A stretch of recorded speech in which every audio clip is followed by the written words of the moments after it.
Google's first stab at a foldable phone with the Pixel Fold wasn't quite a home run, but it at least gave consumers another option beside Samsung's foldables. With the Pixel Fold successor, however, there's a lot more pressure because the new Pixel 9 Pro Fold competes against breakout devices like the OnePlus Open as well as the recently released Galaxy Z Fold 6.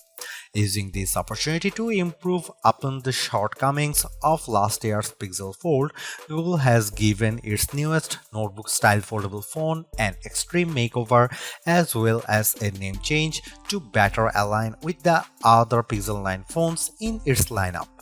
You get the largest display yet in a foldable at 8 inches, a brighter screen and numerous camera upgrades. Google's also banking on new AI features to hopefully propel the Pixel 9 Pro Fold over its foldable rivals. In my Pixel 9 Pro Fold review, I will tell you if all the new changes are enough to give this device that prestigious title of Best Foldable Phone.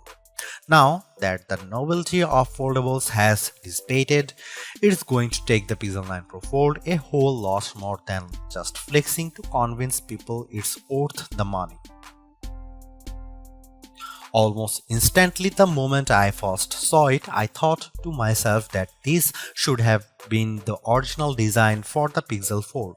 I am struck by the improvements, specifically by the new aspect ratio, sturdier hinge design, subtle crease, and the smaller bezels around the main display. There is also the new camera arrangement on the back, which ditches the horizontal bar in favor of a rectangular cutout. Even more impressive is just the overall solid construction of the Pixel 9 Pro Fold, which was one of the criticisms I had about the original Pixel Fold. It didn't feel as polished, so I'm ecstatic that it feels much more substantial. It's also one of the skinniest and lightest foldables around at just 0.2 inches unfolded and 0.4 inches folded, while tipping the scales at a modest 9.1 ounces.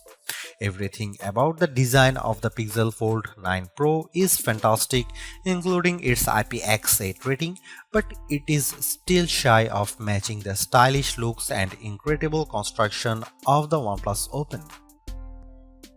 Just when I thought we couldn't get any bigger screens in foldables, the Pixel 9 Pro Fold does exactly that by exceeding the screens found in rivals like the Z Fold 6 and OnePlus Open with the 8-inch 2076 by 2152 Super AQUA display that serves as its main panel.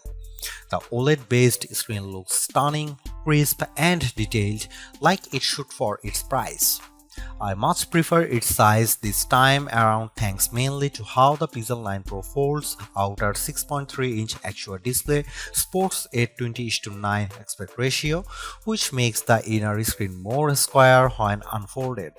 Due to this, apps fits better when they are running side by side on the inner screen. But what's most compelling about the new display is that it leaps and bounds brighter than its predecessors.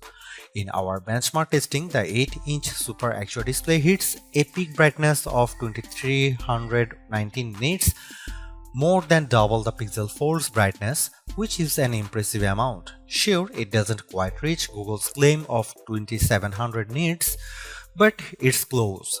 As a result, I am able to see the screen much more easily on a sunny day than any other notebook-style foldable out there. Honestly, it's a visual treat to the eyes whenever I play a 4K HDR clip on YouTube because it's accompanied by rich colors and wide viewing angles. There is simply no other foldable with a brighter screen than the Pixel 9 Pro Fold, and for that I need to give Google credit here because it's very rare that our testing gets close to a phone maker's rating. For a foldable phone, Google doesn't skimp out on the cameras with the Pixel 9 Pro Fold. On paper, the specs seem all too familiar: a 48MP main camera, 10.5MP ultra-wide, 10.8MP telephoto with 5x optical zoom, and a 10MP selfie shooter. However, there are some minor differences related to their aperture and field of views that benefits the Pixel 9 Pro Fold. In addition to a robust camera system, I really enjoy the Pixel camera app because of the shooting modes it offers. New this year is the introduction of the Mode You Look feature, which displays these animated cartoons on the cover screen to attract the attention of kids and keep them looking at the camera long enough to get a decent shot. I tried it on my young nieces and nephew with great effect. Other camera features new this year include a revamped panorama mode and the Add Me feature that uses augmented reality and AI that allows the photographer taking the photo to be part of the photo later on. I have tested this as well, and the guidance it tells me with the help of AR ensures the photos framed perfectly. Here are some camera samples of Google Pixel 9 Pro Fold.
Last year's Pixel Fold was in a predicament because it launched before the Pixel 8 lineup, which kept it stuck with an older Tensor G2 processor. This time though, the Pixel 9 Pro Fold is powered by the new Tensor G4 chip and paired with 16GB of RAM. Not surprisingly, these two upgrades give a marked improvement in just about every synthetic benchmark test we threw at it. Both its single and multi-core scores in Geekbench 6 are substantially better at 1956 and 4813 respectively. It finished way ahead against the Pixel Fold, but the Tensor G4 is still way behind the scores put up by the Z Fold 6's Snapdragon 8 Gen 3 chip. But I think most people wouldn't realize that with all the superficial stuff like navigating around the interface and juggling a few apps at once, since it still delivers the same instant responses and fluid actions that I love seeing in high-end phones. When it comes to graphics processing, the Pixel 9 Pro Fold is still nowhere as smooth as the Galaxy Z Fold 6 with 3D Mark's Wildlife Unlimited test. The 55.72 FPS rate it averages in the test pales in comparison to the smoother 112 FPS rate of the Z Fold 6, while also coming up short to the OnePlus Open's average of 84.8 FPS. Luckily for me, the games I play religiously, I don't see any major hitches on the gameplay in Age of Origins, even when there is an intense action happening on screen. Google's silicon has yet to eclipse what Qualcomm and Apple has shown us, but I am not bummed by this because quite frankly the Pixel 9 Pro Fold feels and performs like a champ with the things I do on the daily. Side-by-side apps multitasking is no problem here as I am able to effortlessly watch a YouTube clip while scrolling through Instagram or jotting down an email reply in Gmail while playing Age of Origins on the other. Usually, whenever a phone ends up getting a smaller battery than its predecessor, it's because of it trying to be thinner and lighter. Of course, that's the case here with the Pixel 9 Pro Fold's 4650 mAh battery, which is smaller than the 4822 mAh battery on the Pixel Fold. Lucky for the Pixel 9 Pro Fold, the Tensor G4 appears to be much more power efficient. In our battery benchmark tests, the Pixel 9 Pro Fold manages to last 11 hours and 36 minutes in one pass of 4 tests, which is more than an hour longer than what the Pixel Fold eked out. There is no denying that it's a win for Google here, but I was hoping for a longer lasting battery because of the Pixel 9 and Pixel 9 Pro XL both achieved significantly longer times than their predecessors, but to be fair, it actually lasts longer than the time posted by the Samsung Galaxy Z Fold 6 and just a smidge short of the OnePlus Open's time. The Pixel 9 Pro Fold features 21-watt wire charging through its USB-C port, and in our testing yields 18% of battery with 15 minutes of charging, which then reaches 38% in 30 minutes. That's actually short of Pixel Fold's reach of 23% and 47% with 15 and 30 minutes of charging respectively. Apart from its foldable nature, there is actually not a whole lot separating the software between the Pixel 9 Pro Fold and other Pixel 9 devices. That's a good thing because it shares the same set of new Pixel 9 Pro AI features that work really well and are intuitive to use. I won't rehash them all here because I detailed all the AI features in my Pixel 9 Pro XL review, like how AdMe is helpful in capturing photos to include the photographer into the photo, Gemini Live's more natural conversation skills, and the magical powers of Reimagine. These AI features truly set it apart from other foldables mainly because they are simple and intuitive to use. There's also more focus around generative AI and how it changes up the way I edit photos. For example, Pixel Studio lets me create custom images all through descriptions I provide in a text prompt. There is also the Reimagine feature that's part of Magic Editor, which realistically adds new elements to my photos by simply describing what I want. And finally, I love how the call notes makes it a breeze for me to remember what went on with phone calls because it transcribes and summarizes them for me. Quite frankly, the AI features are what makes the Pixel 9 Pro Fold special among foldable phones. However, I am curious if Google will ultimately roll out these new AI features to the Pixel Fold. Samsung did exactly this a few short months after the launch of its Galaxy S24 phones by bringing its Galaxy AI features to the Galaxy S23. What I'm actually surprised most about is by how little Google has done to improve the experience for being a foldable phone. On one hand, there is still side-by-side apps multitasking that works nicely, including the ability to perform drop and drag actions like attaching a photo from Google Photos to an email I am writing in Gmail. There are still anomalies with certain apps, especially when I start an app with outer screen and then decide to use them with the inner screen, like how some games still need to be refreshed in order to work properly. But this isn't just a Pixel 9 Pro Fold problem.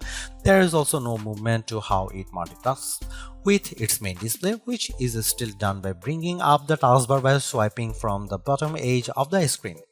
Even though it's helpful to have side-by-side apps, I wish it copied the Open Canvas feature that the OnePlus Open offers to dynamically arrange up to 3 apps simultaneously. Sure, not everyone will need to juggle 3 apps, but it's handy for those situations. My problem with the Pixel 9 Pro Fold is that it's unable to store multiple side-by-side apps in memory, which limits its productivity. Furthermore, there is also not much movement in leveraging tent mode to optimize apps when it's folded halfway. Some of the native apps works in this mode like YouTube and the camera app, but I have yet to come across any third-party app that's optimized for it. Again, it's not just a Pixel 9 Pro Fold problem, it's an Android thing. Apart from that, the software doesn't differ all that much from the Pixel 9 Pro and 9 Pro Fold. This includes a year's worth of Gemini Live, the updated video boost mode, Pro controls with the camera, and even all the same AI features. The only exclusive feature is the Made You Look feature. It's also launching with Android 14 instead of Android 15, but still gets the same 7 years of major software and security updates.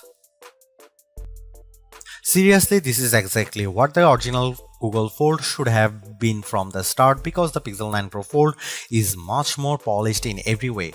Its new redesign makes it look and feel like a more modern foldable, but I was expecting so much more to justify at $1,799 US cost.